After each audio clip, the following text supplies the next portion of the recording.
swivel. Oh, well, I saw it swivel, but. And then the iPad on top. Okay. It's really great for if you have a student who can't be in a class, that's what we've used it for. Okay. Or teachers use it for training themselves. Evening, Roy. Evening, Stu.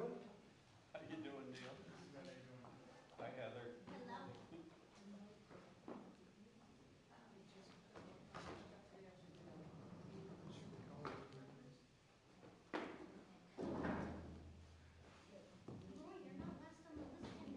No, I know.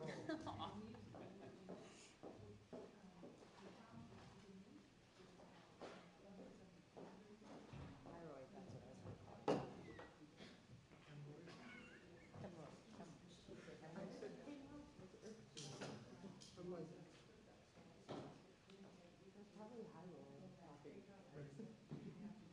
know, if you don't catch that, then you send it.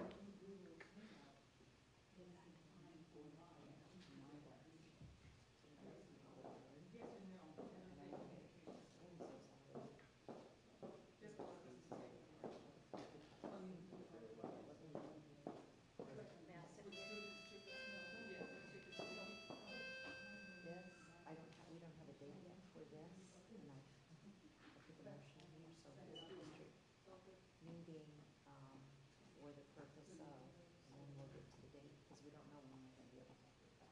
It's been 7 days.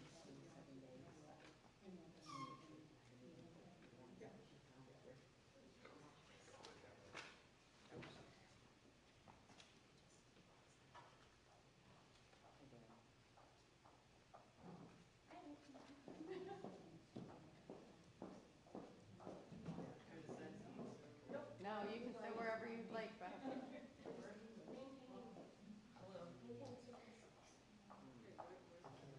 Sorry, just forgot my text. I'm in. Did you even, oh, you totally did text me, I'm sorry.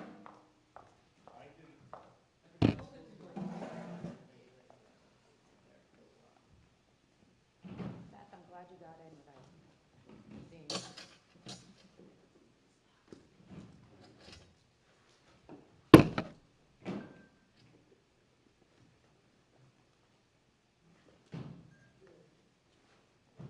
I just want to state for the record, you don't have to sit that far apart. I am worried that I will infect you, because I've been around so many politics, and I know Yes. one of them, Yeah, you're not. probably more than one, so I just don't want to infect you. That's why I'm asking you this. Because really, I don't give a shit what anybody else says, but I actually do care about not infecting somebody. I am asymptomatic, but.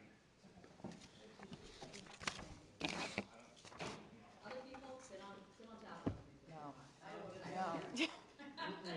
No. But I actually don't feel like I'm quarantined. I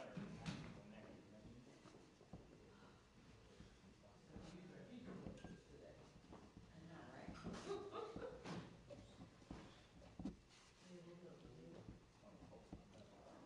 Yeah, I think so.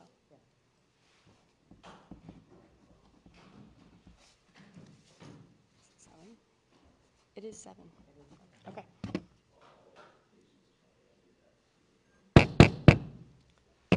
Good evening. We'll call to order this meeting of the MSAD 49 Board of School Directors. The roll call. Booton. Here. Boyden. Here. Caverly. Here. Davis Folsom. Here. Dumont. Here. Tim Flood. Absent. Hussey. Here. Kinley. Here. Kugelmeyer. Here. Lambert. Here. Reeves. Here. White. Here. And Williams. Welcome, Sarah, our new board member from Benton. Look, let's see if I can do this.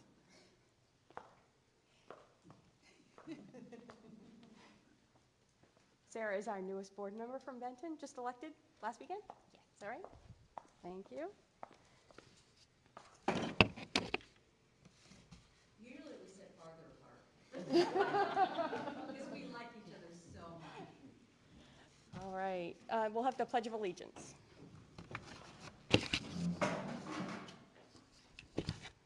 I pledge allegiance to the flag of the United States of America and to the republic for which it stands, one nation, under God, indivisible, with liberty and justice for all.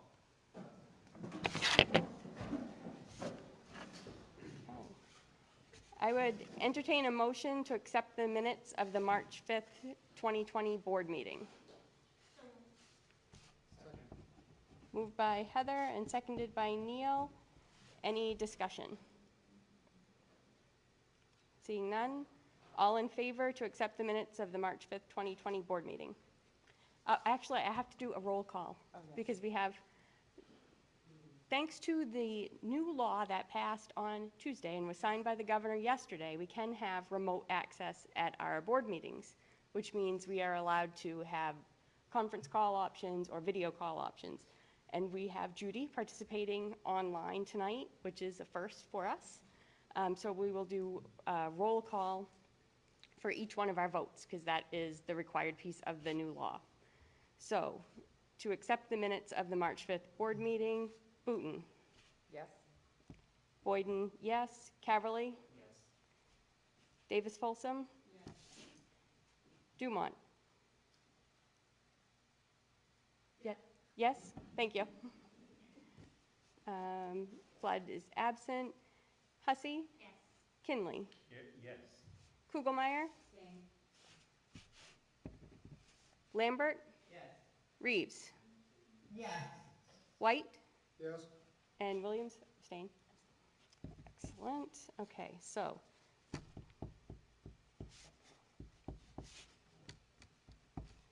So 9-4,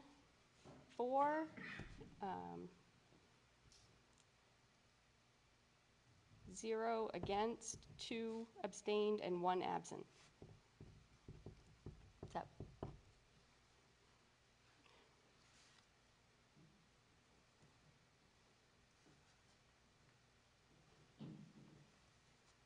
And now I would entertain a motion to accept the minutes of the March 10th, 2020 special board meeting.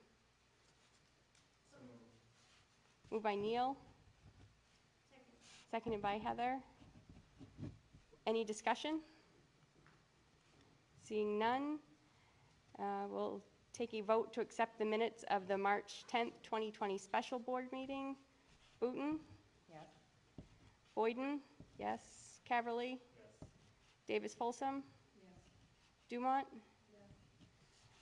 Tim is absent. Hussey? Yes. Kinley? Yes. Kugelmeyer? Yes. Lambert? Yes. Reeves? Yes. White? Yes. And Williams abstain. Thank you. So 1, 2, 3, 4, 5, 6, 7, 8, 9, 10, 11. 0, 1, and 1 absent. Thank you. And we're going to take something out of order tonight, just because I think we have a fair amount of interest in the superintendent's report. We have, although not been having kids in school this week, there's certainly been a lot going on. So I'm going to move this all the way around.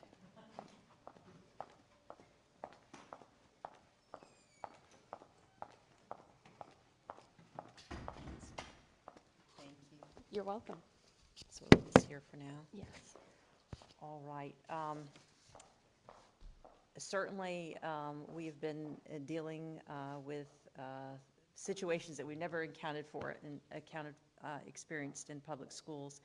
And I want to commend our teachers and our administrators and our directors who have made a great effort to pull together a response to this situation as it's evolving by the minute. It was, later Sunday afternoon when we had decided to move toward closure on the 16th. And as the days or hours or minutes have passed, things are changing, and they're ever changing. But the first thing I wanted to address tonight is a concern that I've heard from a very large group of our employees, and that's our hourly employees, and we have about 205 of them in our school district. I have spent the last couple of days working with finance and making sure that we have the sufficient funds to pay these employees. That would be my recommendation through this school year as we've budgeted. And I feel strongly about that, but of course, the board will have to weigh in on whether we're going to move forward with that. I have looked at all the different categories, and including some of the federally funded programs, and we expect those fund streams to continue to come to us, and we have adequate funds in our budget to support paying the hourly workers through what would be a normal work week for them.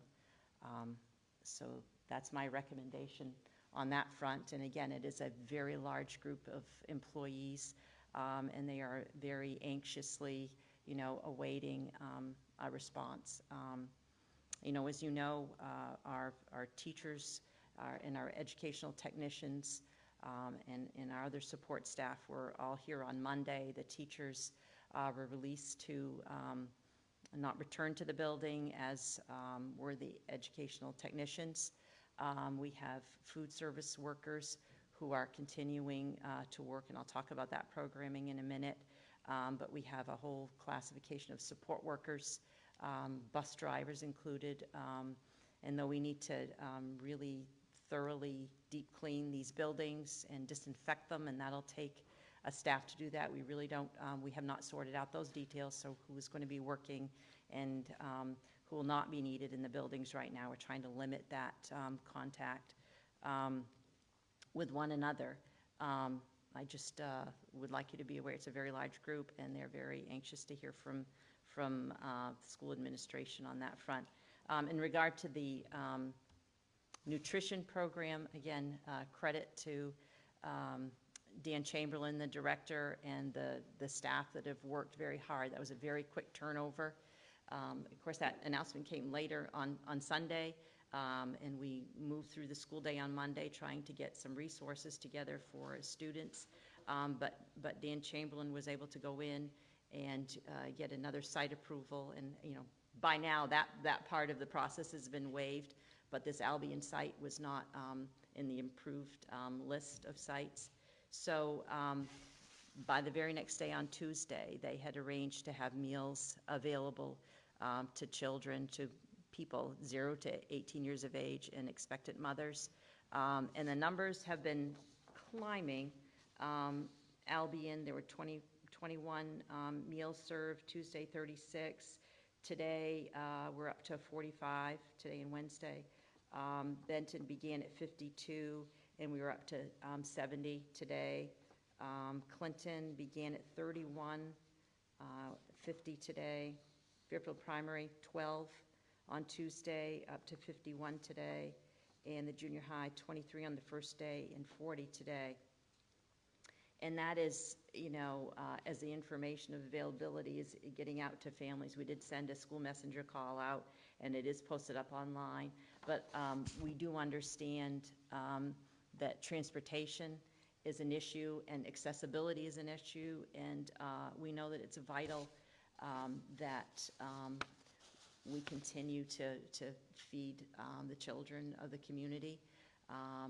And we're working on another logistical, application of this, and considering, if we could bring the meals to families. So tomorrow I'll be meeting with Dan Chamberlain and Scott Washburn and Lori Faulkner as well to work out some mechanism for that.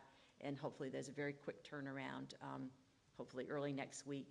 We're able to expand this. We talked about adding sites to this because we have communities that are very rural, and we have a broad geography. So, hopefully we have a quick turnover and get meals to families in short order. And the other update that I wanted to talk about, our website, staff, teachers, and the technology department have worked very hard in short order. If you look at our banner page on our website, the MSAD 39 resources for students and families, we are not moving to the model of virtual learning, remote learning in the way that we're requiring that. These are supplemental resources, these are enrichment resources. And again, part of that is the governor suspended or said all classroom instruction should stop. It is a matter of equity in our consideration of delivery and our capacity to deliver in an equitable fashion, making sure that all students have access to what we're going to require or deliver as part of our responsibility. So we've suspended instruction, and we have these resources available. And if you haven't had a chance to explore the site, I encourage you to do so and see what's out there. It's not just content by grade level, but it's also some other resources, helpful resources, like Lori Faulkner and her team have worked very hard to set up instructions on how to access some of these resources. So I know that's dependent on students' access to the internet, web-based resources, devices to do that, and we're going to be working through what that might look like future-wise. But that's an unknown right now, and we're trying to be very careful that we consider equity in what we're asking and making available to families. So in regard to where we are in school closure, that's an unknown, but I will assure you that I am working with area superintendents in the Kennebec-Somerset region, and we are trying to kind of be consistent on our decision-making. I think our communities are very intertwined, and it's bigger than just this region. I was participating in a Zoom session with the broader Kennebec group, and there are other superintendent associations participating in this, and everyone's recognizing it's a moment to moment, and we know that it has a big impact on families and communities, and we're making the best of the circumstance and doing the best we can by the children, the families we serve. So likely we'll have some updates in the next day or so about a new timeline, I guess, and that changes as the governor directs. So I wish I had more concrete answers, but I think we're all just reacting. But I will say I'm very proud of the people that I work with, and everyone's pulled together and made a lot of this happen in a very short order. So a credit to our staff, and I think our families are able to access just the information in a timely manner. And I know that's important, and the communication stream and the timing of that is important also, but being careful about making sure the information we put out there is accurate, and especially, like say in the nutrition program, that we have built the capacity to deliver it before we announce that it's out there. So we're working through those pieces. Does anyone have any questions? Yes? So when you were talking about the nutrition program, right now we're just doing sites? We are doing sites. So can we do like a bus route? We are. That's what I'm working out the logistics of that right now. Again, that's what I was just commenting on about capacity and making sure. I understand that those numbers are still quite low after a few days into this. So we understand that people are probably having difficulty accessing the meals, and we're looking for another phase of this. I just have to work with Scott Washburn in transportation and Dan Chamberlain to come up with that plan, make sure it works.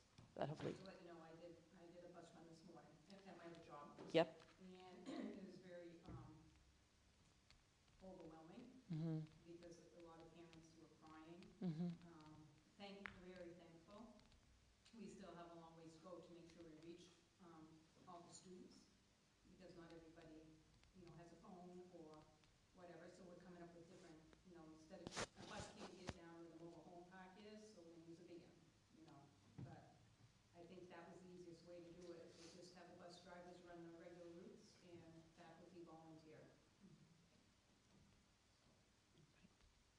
you.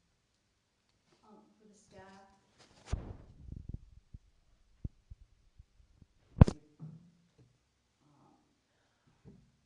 Need to clean? I mean, like, it was unclear about what you were saying, like that there were tasks that they could be doing, but is there an expectation that you think they should be doing that?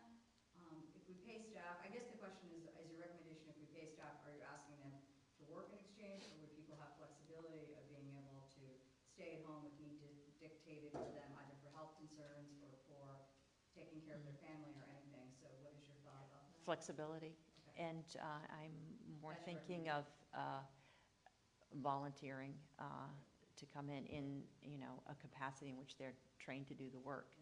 And, you know, there are specifications for that too, and protecting, you know, the employees who are doing the work, even the delivering food. There are considerations with that, and not being in a situation where defeating the purpose of spread, you know, and Right, why win. exactly, like I mean, that's why Colby has taken the move that it has, is that it's such a close community, you know, so people are like, yeah, now you could possibly all be contaminated. In trying to weigh all these things out. We were close today. Right. No, I know, I mean, I think it's just like, Right. yeah, that's the easiest way to protect them. Right. But I think it's also important that schools are not dangerous places. School buildings are not dangerous places. Gatherings of people where you can contaminate our concerns. And I think the school, I mean, who knows how long we're in this for? And schools need to be a place where teachers can work if they do what they love to do, they want to do, and to feel connected. We're at risk of being a very isolated society for a while, and I don't think it's in the best interest of our students, our children, to be at home disconnected. I mean, they already had to leave at no fault of yours, Roberta, at all, but they didn't get to say goodbye to their teachers, to their classmates, and for young children, that's very difficult. It's surprising to me that the district is being so pushed off. I feel like we've invested in Chromebooks for every student. We have 7 through 12 devices for our students. Not all of our districts have that in the state. Yes, we do have some pockets where they might have some internet issues, but we can be helping to resolve that. You know, we have companies that are willing to provide that. I mean, it's the difference between regular instruction and giving them something to do. And I worry for our state to have 180,000 students without anything to do in the state, stuck at home. It's times like this that our most vulnerable students are most vulnerable and at risk. And I worry that as a district, if we aren't being more actively engaged, and I'm not saying, you know, to start online teaching in ways that teachers aren't trained to do, but having a second grade teacher be able to connect and be open to students who want to get on FaceTime or Google Classroom or something to say hi to their teachers and see their classrooms, their other children's faces, I think is the direction that we want to go as a district. I am surprised, having a high schooler, at the lack of materials that have been coming out in communication home.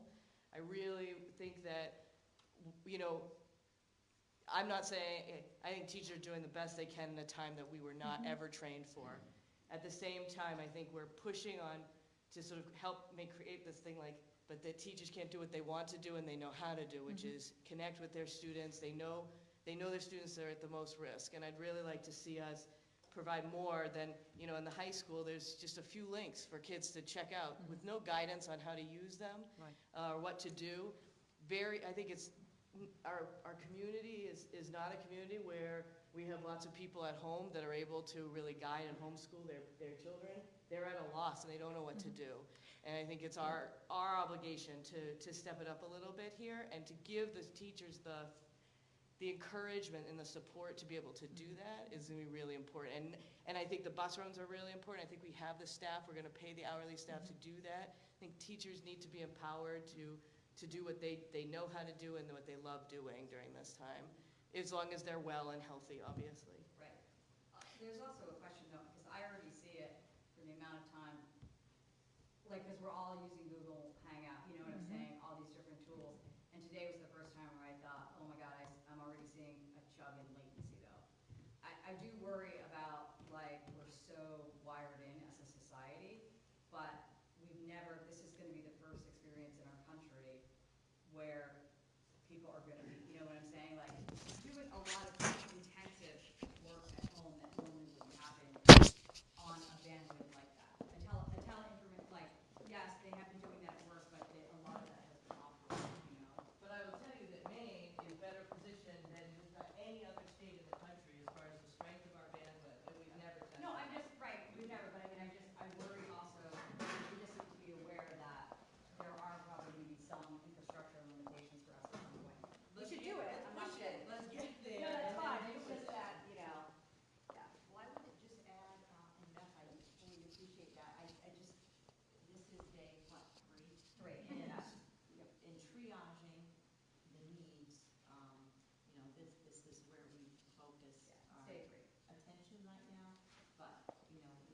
that, encouraging that, but laying out a program and requiring that is a whole, different kind of conversation, and I don't mean staying on, pace with, delivering a curriculum, but giving us some time to build what that's gonna look like. Yes? So I just have the teachers been asked to communicate with, I mean, at least at the higher levels, the junior high and high school, and I know internet services not gonna reach everybody, but are they doing check-ins with the students? I think the building administrators are, but we've not uniformly asked teachers, or expected that teachers routinely check in with students. Because I think that would be, a strong suggestion that at least they do a weekly check-in for right now. I mean, we're out for 2 weeks, and then we'll be reevaluated. That's what we were told. I think it's gonna be a little 2 weeks, but I think, the staff, we're still getting paid, and I think that, I think this week is just, a week of just checking in, just seeing how everybody's doing, letting them know we care about them, and we're there. And then they do a check-in next week, and then whatever happens after next week, then we scramble and work hard. I mean, we're in uncharted waters. And not everybody has, if we could have had one more day with them, I know when my kids went to school here, they went home with summer packets. Is that what they were called? When they were in elementary school, they had summer reading logs or summer packets. That would have been ideal, but that's not how it went down. So, but I think it's really important that our staff is. You've got the people on there would like you to project your voice. I can't project my voice. I just think it's really important that our staff is checking in with their students, with at least the ones that have internet. I know there's a question that came up, you don't want to call on your personal cell phone, but there's ways you can do that through. Remind. Thank you. And there's a couple other ones. So, those are things I think we should be, making sure is happening. But to echo Roberta's point, it's day 3. I know it is. I know, and I'm just saying, like, I'm working on flipping my class, everybody in the sciences that we're like, okay, how are you gonna teach biochem? But I think the right? folk. So it's just, you gotta give it a minute to I think you can meet that expectation, what Beth was talking about, Right. but I think you do need to find out what this looks like, what would be actually good achievable goals, what do teachers recommend, what types of things we might move. I definitely am in agreement that we should push for more interaction, but it is day 3, and you gotta let people kind of figure that out. Right, I just think Many of our families are worried about food. Right. That's right. And that, to me, is, Yeah, I it's know number we're 1. working on it, but you have to understand the mental capacity for a second grader to worry about where their meal is coming from is not even fathomable for most of us. And But that's why I'm saying that we were instructed this week and next week, obviously not giving any assignments, you're just checking in, seeing if they're gonna, like I emailed students today to make sure they were there for the bus stops, to make sure they're getting the food, and making phone calls. It's just 2 weeks of checking in. And for my own personal children, day 3, we've been contacted, my children have been contacted, there's been emails, there has been cell phone use, there's, yeah, what I would call appropriate contact at where we're at right yeah, now. my daughter got got a real bus. She's like, I'm gonna get to my room for 3 hours taking notes. Go for it. So it's the uncertainty that we're dealing with, and we move forward the best we can. Okay. I mean, they're doing awesome. I think we're, yeah. Thank you.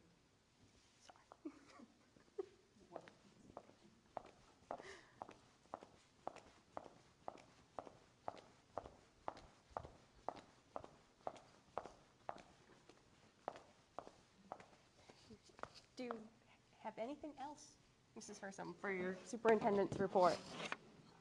I think that's it for right now. Okay.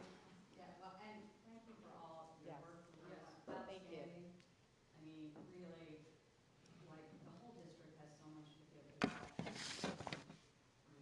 I know I applaud them, I applaud your efforts. It's, when that lady leaves, and she still looks fantastic. Okay, so this is the point on our agenda where we will take citizen input. And please keep in mind, this is the first time we've tried to do this, so hopefully all works smoothly. But we do have a call-in number, and we have someone manning the call-in number. And if there is anyone with input, then now is the time. Or our one guest. We have nothing from our one guest. John, do we have anything on the phone? No. All right, so we are going to move on from citizen input. We will move on to old business. We don't have anything listed under old business, but now we can probably take a few minutes and talk about the superintendent search. I do have one update. We had another candidate who accepted a position somewhere else. So we now have 3 candidates. Our interviews are currently scheduled for Saturday. So does anybody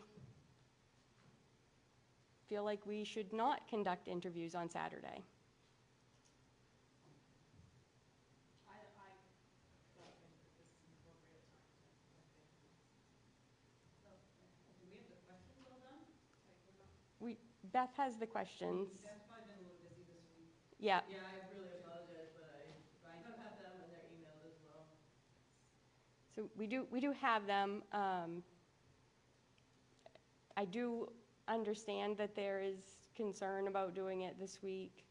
But on the other hand, I'll say I also have concern about waiting. We've now had a second candidate who has accepted another position somewhere else. So we're down to 3. But I do want to hear from the board on where you guys are with this. I feel we should still move forward. I agree. I'm in agreement too. Ray, you were saying, Were the questions on Google Doc? Because I looked early. I mean, I sent them, I sent them to Jenny. I'll forward them out. We haven't. Yeah. I mean, just so we still can have input on. You'll get them. Yes. Yeah. Yes. So we just have to be busy tomorrow. Yes. I understand why people want to move forward. I worry that, that we're not in right frame, like, with how fast, and that it becomes hard for our candidates, and it's also, I would hate for anybody to be chosen in a midst where it just was, I could just see where a lot of things could be easily misconstrued around continuing to press on rather than waiting a couple more weeks to give people a chance to, even though this is moving very fast, to give people a chance to deal with what they've had to deal with this week. I mean, I feel like it's unfair in many ways to the candidates to ask them to come in and to be their best when they're facing a crisis this country hasn't seen in over 120 years, and there's no roadmap for. So I worry that we're at a disadvantage and they're at a disadvantage. And so I don't know, I mean, that's my thought about it. If the board wants to continue, obviously, then that's what the board will do. But I'm not sure that I think a couple weeks is going to make that much of a difference. I think that the remaining candidates are going to remain as the candidates. And if there is a shelter in place, are we going to buy that's like likely to come? I don't think shelter in place is anywhere on the advisories. No, I've not heard anything about shelter in place at this point either. I just worry, yeah, my thing is more about mental fatigue. I think that, you know, our whole society has just almost shifted overnight. There is, right, there's like a lot of economic turmoil. I know that the district needs leadership, but we have a superintendent that is providing it at this moment. I understand people want closure and want to move on, but I would also like just to have like a minute of breathing space for that. And if people think they're fine and fresh and are ready for it and can handle it, but I suspect that we'll have a lot more discussion about candidates, and I worry if we're in a space to have healthy, constructive conversations and conflict. So, I don't know. I know that there are other school districts that are holding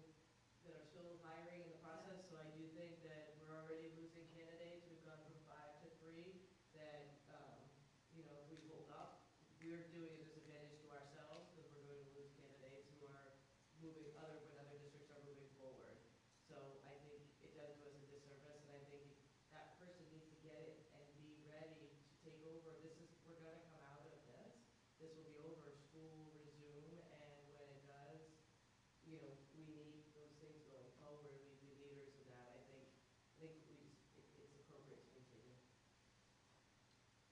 I agree there, Beth, with you. I mean, we need to, we could lose another candidate, lose another two candidates. And then we're stuck with one, and, that might not be everybody's choice. Stu? I think we need to keep in mind that we're a governmental agency, and that's the one agency, as best I can tell, that still has an obligation to keep operating at this time. And my perception is that we have dawdled on the hiring process of the superintendent. It's not a static process. And the fact that we have lost 40% of the candidates because they have taken jobs elsewhere tell me that it's a fairly urgent need that needs to be taken care of. Okay, so I think I've heard 3 who would rather pause. Am I right, Ray? Or you? Haven't said anything. You haven't said it? Okay, I'm sorry. I came in, my first thought was to not do the interviews on Saturday.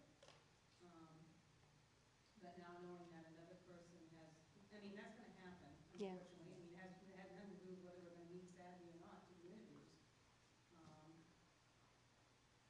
I think I would probably say we need to go ahead and do it on Saturday. I think it would also be good to know, obviously, we need to do an executive session to find out who that person was. I think that places us at an unfair disadvantage. You already know that, we don't, it wasn't shared with us. So I think we need to know, because my sense is the other 3 candidates are not going anywhere.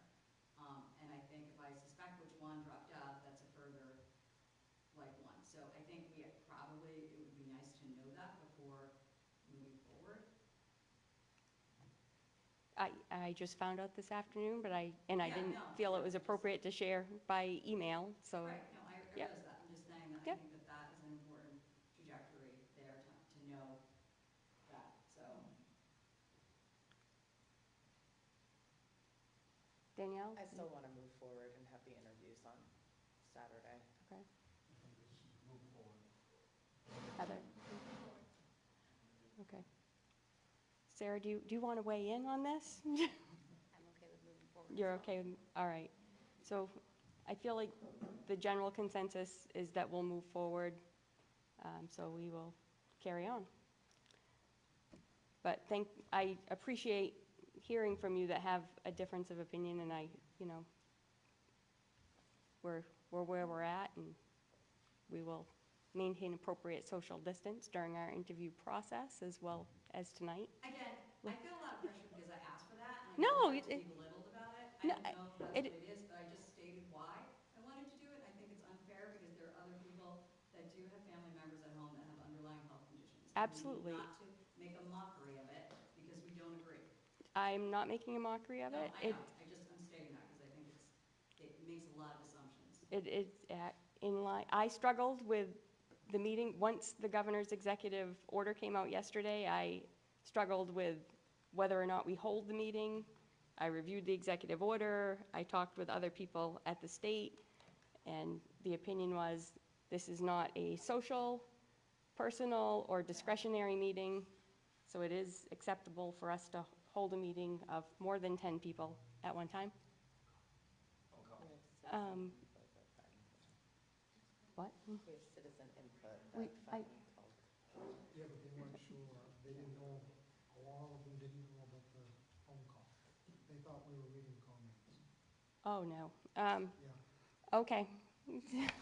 We will go back and take a citizen input. Citizen input is a time for you to make comments. We can't really answer questions from any community members, but am I all set, John? Hello. Hello. Hi, could you say who you are? Yes, this is Christina Shiflett. I work up at the Albion School in the resource room. Okay? I'm an ed tech too up there.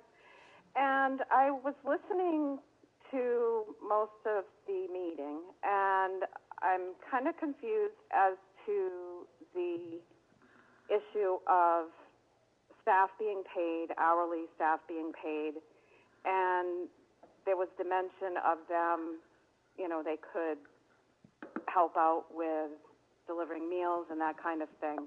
How do we find out, or who do we go to find out where we can help, or do we still continue to get paid if they're not going to be able to use us to do any of that stuff? Because I also heard Roberta say that there's different qualifications or specifications for being able to do certain things. Okay.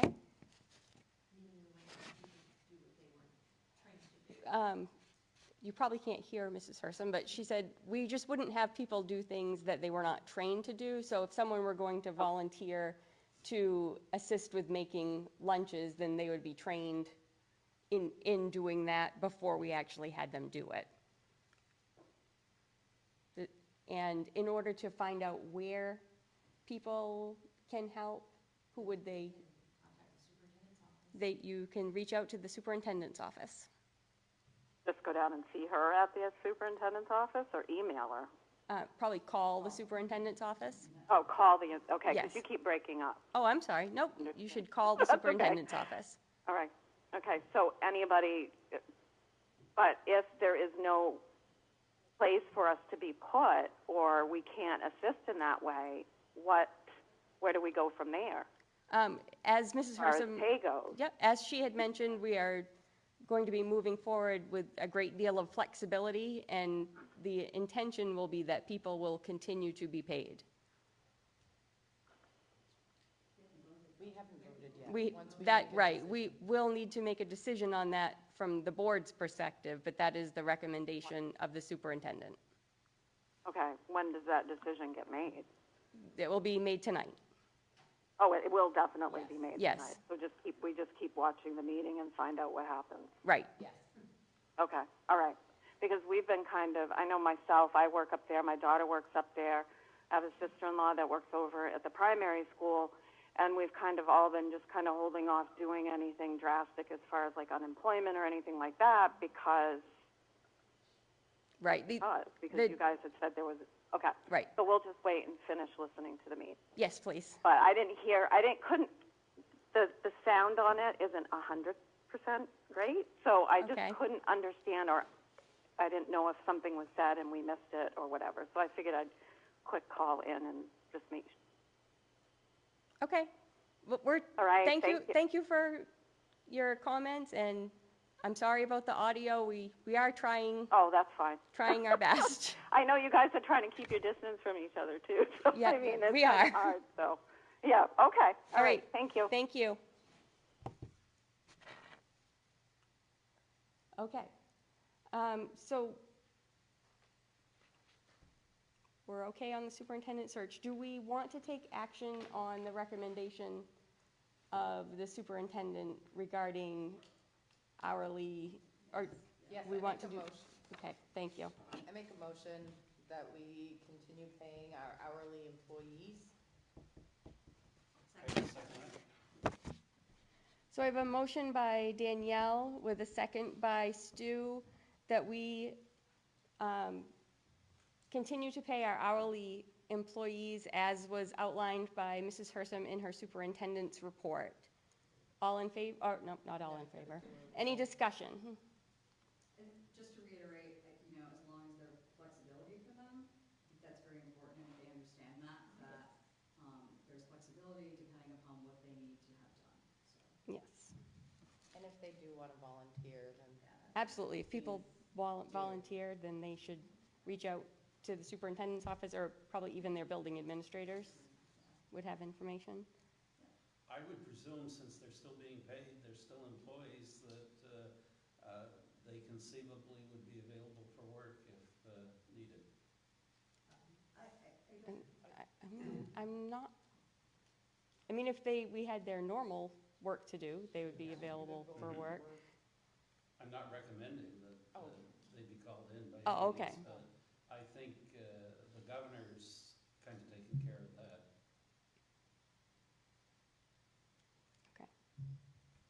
All right, so we have to do a roll call. Did you have your hand up, Neil? Okay. Booton, Yes. Boyden, yes. Caverly, Yes. Davis Folsom, Yes. Dumont. Absent. Hussey. Yes. Kinley, Yes. Kugelmeyer, Yes. Lambert, Yes. Reeves. Yes. You're coming in very clearly, Judy. I wanted to make sure that was. White, Yes. Williams. Yes. Okay, so we have 12 in favor, 0 against, 0 opposed, and 1 absent. Thank you. I apologize for not taking that action right after the superintendent's report. Okay, we have, sorry? Ready to go up, she's going. Oh, okay. We have one item under new business, and this is in regard to the school construction project. In 2017, the district received reimbursement from the Maine Public Employees Retirement System, and at that time, the board returned half of the funds to the municipalities. No, that was a different reimbursement. We put $500,000 away at that point in time, in May of 2017. It was supported by the board. It was voted on at the district budget meeting, and then it was validated by the referendum to set aside $500,000 for a future capital construction project, which was wonderful forethought by the board at that time, because now we are in the midst of the early stages of our school construction project in Fairfield. We have hired the firm that will do the studies and feasibility work, and we need these funds to be able to contract with that group. In order to access those funds, we have to take a vote of the board to utilize those funds, and we have to hold a budget meeting where we will have to have people come and vote on that. Our current idea is we will hold that meeting outdoors, probably in a parking lot, so that people are very far apart from each other. But that will allow us to meet our requirements, and then we will be able to access those funds for the project. We had planned to have CHA Architects here tonight to be able to do a presentation for the board and for the community. We'd actually reached out and invited the different PTAs from the elementary schools and the school councils and the town officials, and then things changed. So what we have asked CHA to do is to develop a web-based presentation that we can post on our website, and they are doing that for us. So once that is available, we will post it, we'll share it on Facebook, and we'll get it out so everyone can meet the architects and the people who will be doing all of those studies for us. But what we are doing tonight is taking a motion on accessing those funds. So I would entertain a motion to move that the superintendent be authorized to take steps necessary to hold a district meeting. Do you have a date? No, just skip the date. A district meeting of voters for the purpose of requesting authorization to expend the district's capital reserve fund, including consulting with legal counsel for preparation of a board vote and warrant to call that meeting, contacting town clerks to furnish voting kits, and hiring a moderator. So moved? Second. Moved by Danielle and seconded by Roy. Any discussion? Yeah. Stu? Do we have a date? We do not have a date yet. Is this a legitimate motion without the date? Right. We can set out a date. 7 days out from your decision, but I'm not sure that if it's acceptable to have, like a meeting outside in a parking lot, given the evolving, direction. That is my concern, so once we post that date, it sets in motion that this must happen, a certain few days out. But is it okay for us to take the motion without a date, but once you set the date by once you publish the warrant, that sets the date? But is it okay for us to take the vote authorizing you to set the warrant without a date? For the motion, the warrant would have a date. We've never done it without a date. We've Yeah. always made a movement without a date. I mean, with a date. Anytime we call for a public vote. Roy? Well, in the circumstances that we are facing right now, Yeah, but the special, if you read the law, Yeah. the way that the law reads is very careful about, it's around elections and around budgets. It does not cover this particular instance for like school project, like that wasn't mentioned in their. This qualifies as a budget Does it? meeting. Okay, so that does, because they gave some flexibility around being able to call that, and I think it was within 30 days, is that? It's very difficult, I find, to read that section of the Yeah, law. yeah. It's within 30 days of the superintendent notifying you of Right. your 2021 subsidy or the end of the, Right. it's within 30 days of that. So as long as It's not a date certain. Right, so that's what I'm saying, so when I read it, I remembered the 30 days, and then I was like, okay, but does this fall in as a budget? Yes. And would we then have any flexibility within the law for movement? So, I think we should set a date, and then if needed, we can always revote and set another date. I mean, the problem is that we don't know if town offices are gonna remain closed. Like, there are some town offices, like, right, isn't Fairfield's town office?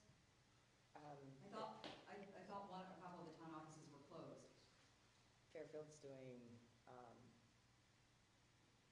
like where you can register a vehicle, things like that, that window's closed, but they're actually still in the office. Yeah, I think it's public interaction. Okay. Is closed. So, yeah. Stu? I would be comfortable passing this without a date now, and you can check with Bill Stockmeyer, and he'll probably tell us we did it wrong, and then we can go back and rectify it. So, okay. Is there more discussion? Although, is there a chance we can get Bill on the phone tonight? Can we just like move on to something else and see if we can get in touch with him? Because it would be a shame to have to come back to it, and if you need the funds released, because the emphasis I got on that we need the funds released, and this was really important, why we're holding this board meeting, I would suspect that we should probably just try to do that rather than having to come back when there may be more people online, or, you know, I don't know. Well, we can move on to committee reports, Yeah. and, well, if you'd like to call. So do you want to table this for, we'll table this for a moment? Okay. So I can give an update on the Finance Committee. The Finance Committee met tonight before the board meeting, and we have reviewed the budget.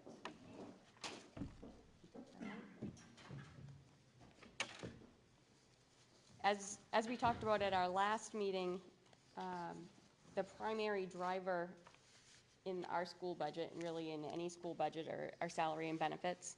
So the cost of salary and benefits for next year in the budget that was presented is about $718,000. Those are contractual obligations. They are health insurance cost increase, they're negotiated salary increases, there is a workers' comp increase.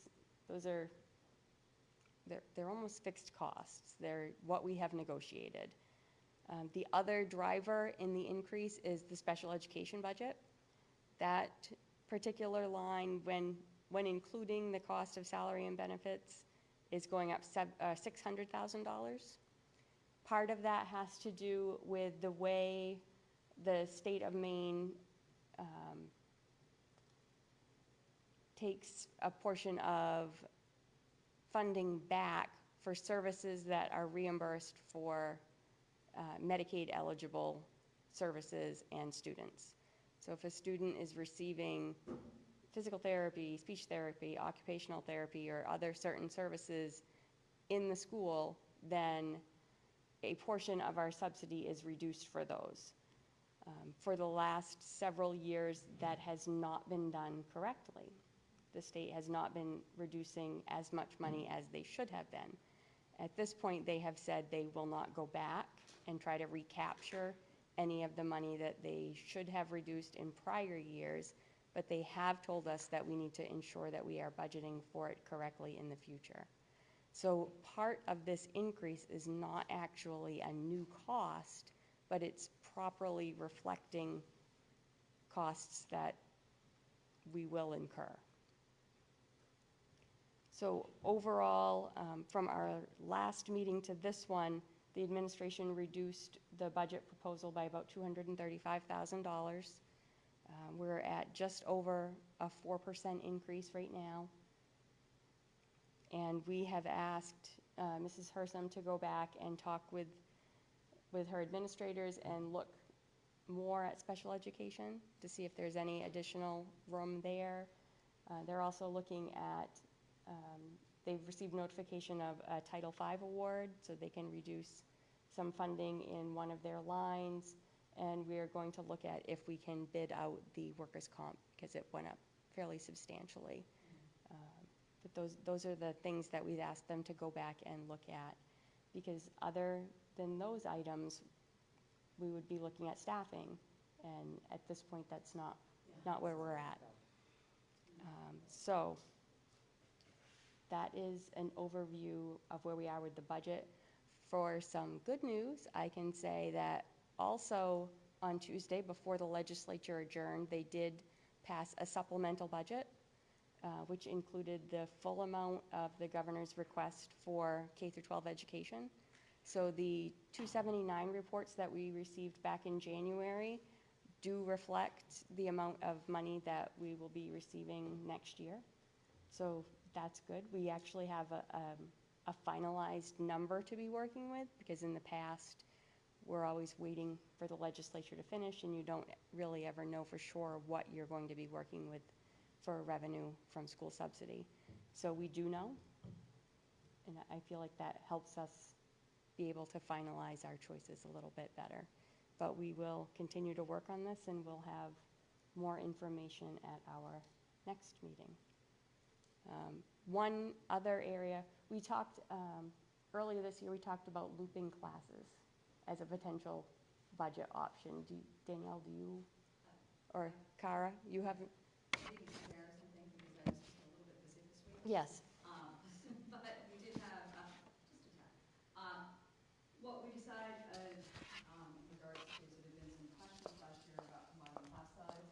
And, you know, I'm really loud. No, it's the microphone, and it moves the camera. It doesn't move the camera, lovely. Yeah. Okay. So we looked at, over the last couple meetings, we have done a significant amount of looking at class sizes. So Superintendent Hersom gave us the numbers for each school, where we were for class sizes, what those class sizes look like. There were only a few classes that were small, and they were actually spread out amongst, with the exception of Benton. So in elementary school, there was some in Clinton, and then there was one in Albion. And that's really where the discussion had been last year, was about combining a classroom here in Albion.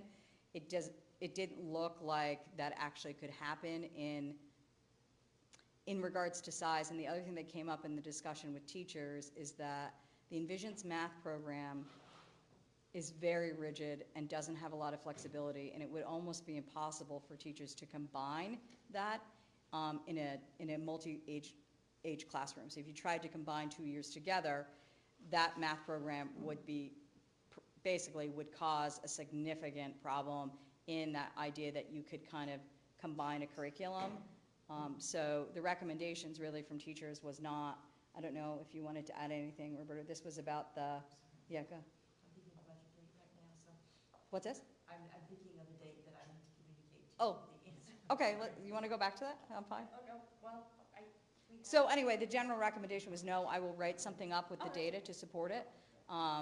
But it was robustly talked about at multiple meetings. We did look at data, we did look at curriculum. We did kind of get a sense of what that looked like for the teachers. At this time, it really doesn't seem like it would be feasible, in large part because of the current way the curriculums are constructed. And I also want to talk about like testing too. That becomes, challenging, and you'd have to roll that like every year. And it presents all sorts of logistic challenges. Thank you. The other area that we talked about as a goal that we wanted to look at this year for the budget was the transportation as it related to the earlier start times at the high school. And I will say that given the other activities that we had going on with the board this year, from the new school construction to the superintendent search to looking at the looped classes to negotiating an Ed Tech 3 contract and working with the Teachers Association, that's just one area where we were not able to devote an appropriate amount of time to looking at those bus schedules and being able to evaluate both the financial and the educational aspects of that, which is what we had wanted to do. We don't feel like it would be a wise decision to make a change at this point in the year without having done our due diligence. So that is one area that we will revisit next year, because we still think it's worth talking about and looking into, is it the best thing for our students? But it's not an area that we got to this year. And the cost savings were very minimal, very minimal. Right. So, are there other committee reports? Beth, sorry. I had a question for the education committee. I apologize, I haven't been at a meeting. So is the looping up, has that been decided? Are we not talking about that anymore, or is it just an update? Yeah, I mean, so do you want me to give an official update of the education? Yes, we can go to the education committee, sure. So we've been talking about the last couple meetings, and trying to figure out sort of what would happen. And unfortunately, when we had the most robust discussion, you guys were in policy. So, you guys missed that one. But so at the last education committee, we actually heard from Dan Bowers about the NEASC report and the high-level recommendations. The report, am I remembering correctly that the report is posted online, has been made public? Yeah. Overall, the NEASC group was really, really complimentary. They understood that the district had gone through some significant challenges. They were very impressed with the commitment and the positivity, and really felt like there were aspects of the curriculum that were pretty rigorous.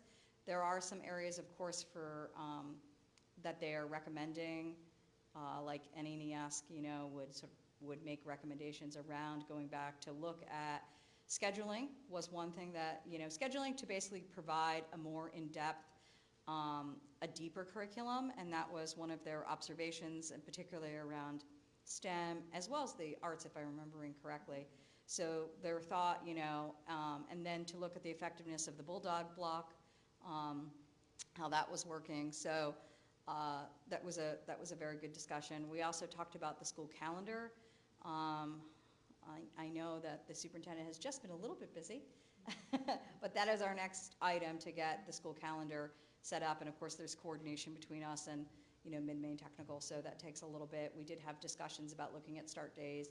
That did also lead to some very robust discussions about parent-teacher conferences, and so that will be a future discussion, because there was discussions about efficacy, attendance, engagement around those, different ways to potentially look at that. So there was some very robust discussion around that. What one am I missing? It was the one in the middle, and I wrote it down, and I forgot to grab my notebook.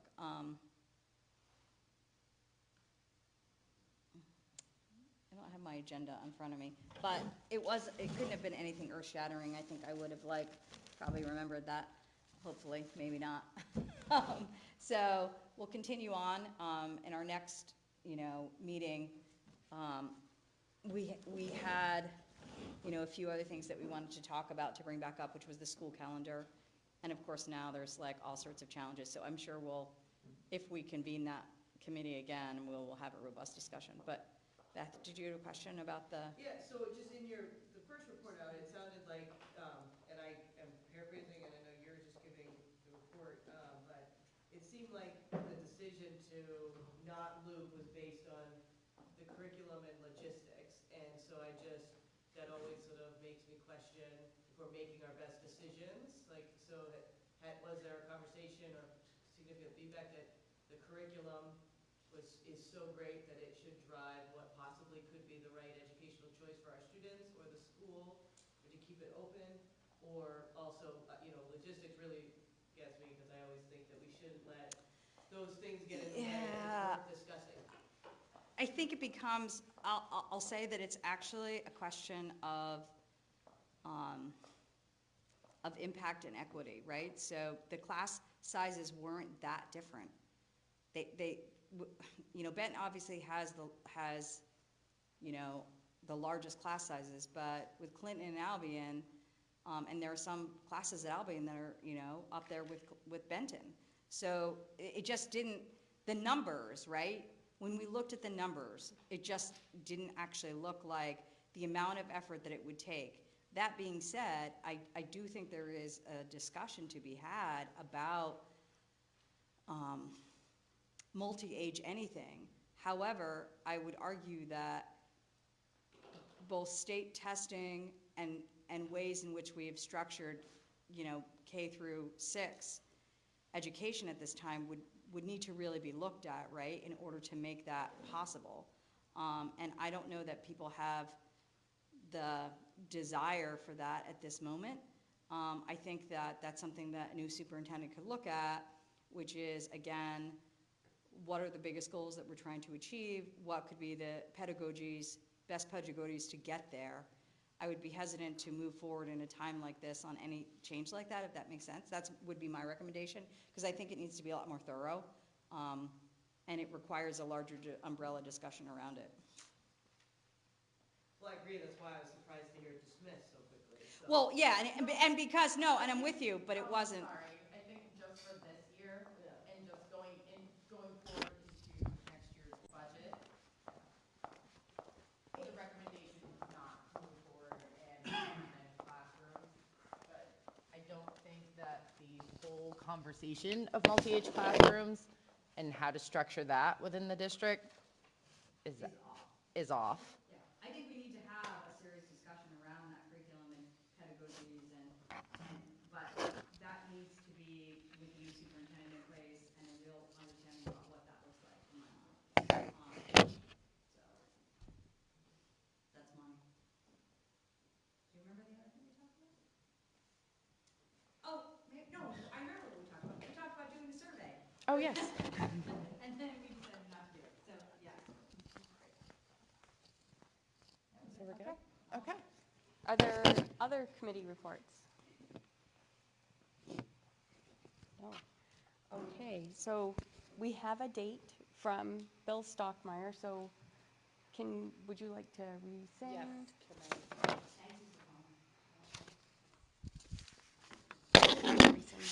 I'll resend it. So, I will resend my motion, my original motion, and make, we can have Roy, you'll Oh. rescind your second? Yes. okay. So I am making a motion to move that the superintendent be authorized to take steps necessary to hold a district meeting of voters on April 14th, 2020 for the purpose of requesting authorization to expend the district's capital reserve fund, including consulting with legal counsel for preparation of a board vote and warrant to call that meeting, contacting town clerks to furnish voting lists, and hiring a moderator. Is there a second? moved by Danielle and seconded by Neil. Any further discussion? Did he say that if that, the direction has come from that we've already communicated, it's just the unknown of the, the public meeting. This is the time to work through that, given, the provision that we, work with council, and especially that, we are assured that, clerks are available with, lists. So the provisions in there kind of always come together.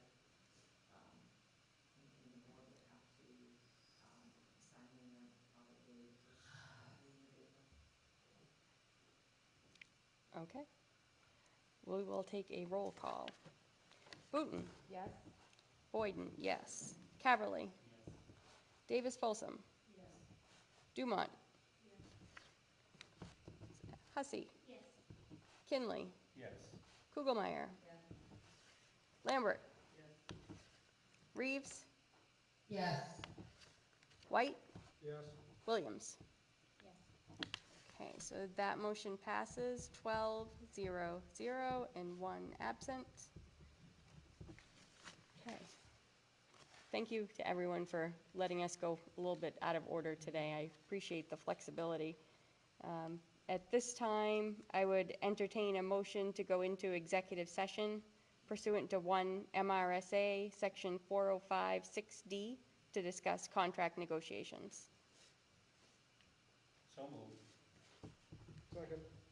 Moved by Stu and seconded by Roy to go into executive session pursuant to 1 MRSA, Section 405-6D, to discuss contract negotiations. We have to take a roll call vote. Booton. Yes. Boyden, yes. Caverly. Yes. Davis Folsom. Yes. Dumont. Hussey. Yes. Kinley. Yes. Kugelmeyer. Yes. Lambert. Yes. Reeves. Yes. White. Yes. Williams. Yes. Excellent. 12-0-0. So we will go into executive session at 8:11.